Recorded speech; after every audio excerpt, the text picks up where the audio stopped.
Welcome back. We're going to be shifting our focus now to INEC. We're continuing our series, which we started a couple of weeks ago, on looking at INEC and electoral reforms, hopefully to continue this until 2019. I mean, elections are going to be holding every year, especially with several states up until the presidential elections again in 2019. Of course, we have two big elections coming up this year, one in Kogi State and another in Bayelsa.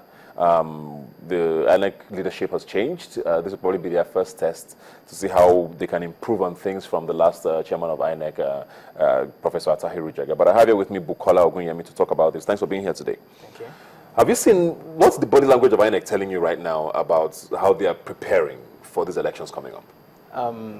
I don't see any preparations yet, and that's... I think Kogi is first, sorry. Yeah, Kogi is coming up first and then Bayelsa later in the year.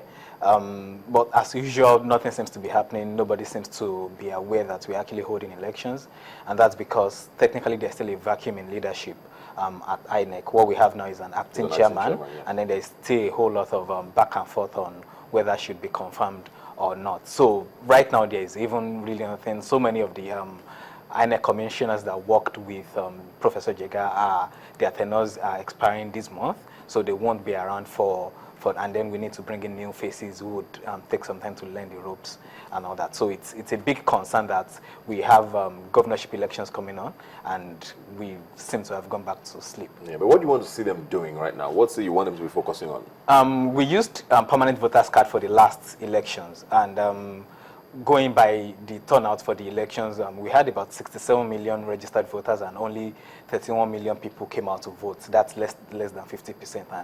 And a big factor in that is due to the fact that PVCs were distributed very late.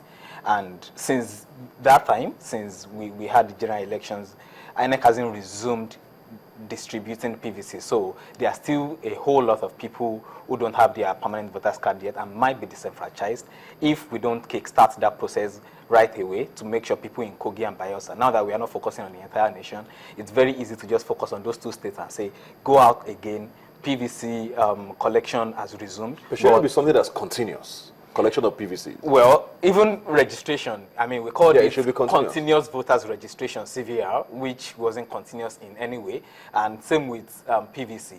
It was understandable that it had to be stopped a few days before the general elections, but since elections ended, I want to believe there's nothing stopping. If these PVCs have been produced and they are somewhere lying down in any INEC office anywhere in the country, I see nothing wrong with just kickstarting the process. People are used to this process. I mean, these are people who queued for endless hours the last time to collect, and then if there's any reason for them to go back and make sure they have it this time around, I'm sure they are very much ready. And but as usual, we might just leave it till 3 or 4 weeks before those elections, and then there's a whole lot long queue in these states, and then people complain again. Yeah, and like you said, there's a lot of focus on other things right now, really from the presidency, because I mean, the president is going to need to provide funds for these elections to INEC for them to move on with things. And but I mean, Mr. President, of course, is focused more. He's new in office. Mm-hmm. He's trying to assemble his team. There's security going on. He's traveling across neighboring countries to try and resolve the Boko Haram issue. Yeah. INEC is not necessarily a priority for them now as it is, and the elections are almost here.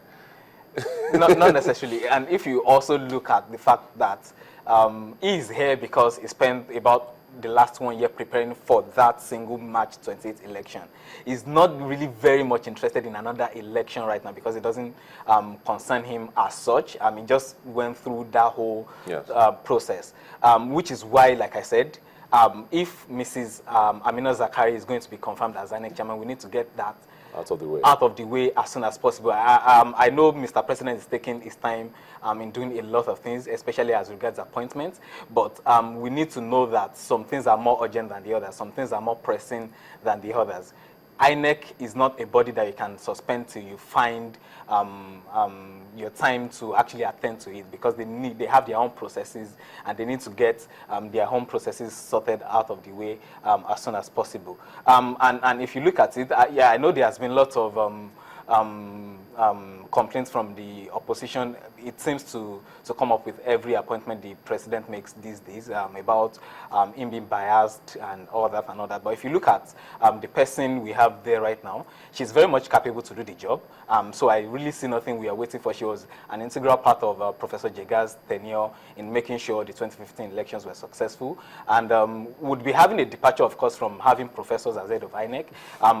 For the first time, it seems Mr. President wants someone who has worked with INEC. She's been an INEC commissioner for 4 years or going to 5 years now, so she knows the processes. So that's just giving someone from outside someone to sort of learn the job. Who would take a lot of time to study handover notes and all that. So, I mean, I really see no need for us to just have a break like that. Jega has handed over to someone who has been a part of the process, who understands what they were working on, the reforms they were working on, and can just continue the process. And I think for me, Mr. President should just get that out of the way as soon as possible and not have another headache on his hands as regards late preparations for elections. Because now, whether elections are free and fair or not, it all boils down to him.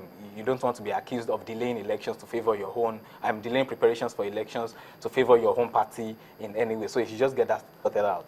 Yeah, these are some of the things people are talking about, because there's a lot of appointments to be made. A lot of boards have been dissolved. A lot of people have been called back from wherever they were to, you know. So the INEC partner, like you said, needs to be taken out of the way. But let's focus now on Kogi State. Let's talk about Kogi State now. Are you liking what you're seeing there? Because I'm not sure I'm hearing a lot that's happening there. I know the APC won most of the seats in the National Assembly, National Assembly and the State Assembly, yes, in the last elections. And the president, I think, also won Kogi State. The APC Fairly, yeah. won Kogi State. So it looks like, but the governor right now is a PDP governor. So it's an interesting dynamic. There's the guy, the former governor, Ahmed, who is always a big factor in the states. So I don't know, what's your thoughts on Kogi State? I think for APC, they still have the momentum coming from having won the last elections convincingly. PDP still needs a lot of in-house sorting to do. So right now, APC has the upper hand in that election. For Kogi, they haven't done as much. That state hasn't been in the headlines for a while now, because it seems the governor there hasn't really done as much as people would expect him to. Some have referred to Kogi as an orphan state, because in terms of allegiance to the national, to the federal power, even when the former president was there, who was a PDP man, they didn't really have that much of an influence on Kogi State in terms of projects and all that. So, but it almost feels like that has always been the issue with Kogi State as a whole. I mean, it's one of those states that you sort of. That's why I think people call it an orphan state. Okay, it's not necessarily the governor. Not necessarily the governor there right now. I think Kogi has always found a way to just remove itself from the picture and just be on its own, which is why I'm looking at a situation where maybe this time around the people would want to align. We've had lots of alignments going on since March 28. People wanting to, which we also saw which affected the elections in Lagos State as well, because Lagos wanted to, for the first time, have an alignment with the party at the center. So I'm thinking that would be a huge factor playing out this time around, because the people would be like, even when we had PDP at the federal level, we didn't really benefit that much. So maybe it's time to try APC and APC in the states while we have a President Buhari up there.